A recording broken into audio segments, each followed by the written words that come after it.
kedepannya apakah artinya kita perlu striker yang baru? Kalau itu perlu banget. Dari awal saya selalu bilang bahwa kelemahan timnas kita ini sekarang belum punya striker nomor 9 yang bisa diandalkan.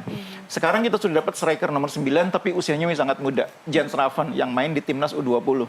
Nah mungkin ke depan kalau kita mau bermain di level yang lebih tinggi, kualifikasi Piala Dunia putaran ketiga kan kalau kita lolos ya.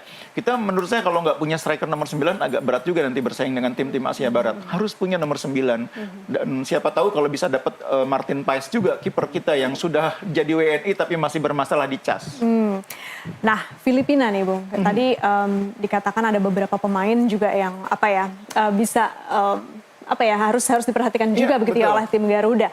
Nah, tapi sebetulnya banyak juga yang merasa bahwa Irak itu sebenarnya lebih susah, artinya lebih secara catatan kan kita sudah berkali-kali kalah melawan Irak. Jadi bagaimana Bung melihat tim Filipina ini, apakah kemudian kemungkinannya masih lebih tinggi untuk kita bisa mengalahkan tim ini? Oh iya jelas, karena dari segi peringkat FIFA pun Filipina jauh di bawah Irak ya. Dari segi materi pemain juga materi yang mereka punya, meskipun banyak pemain yang main di Eropa sebetulnya tidak lebih baik dibanding Irak. Makanya wajar kalau Irak masih lebih sulit dikalahkan.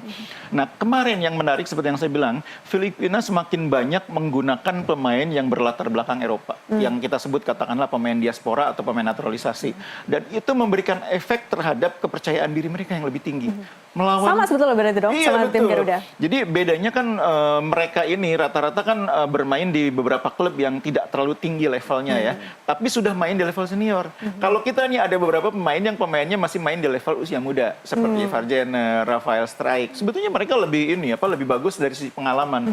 Cuma kan klub-klubnya sebetulnya nggak ada yang terlalu besar. Nah mungkin kelebihan dengan banyaknya pengalaman main di liga itu membuat mereka bermain lebih percaya diri.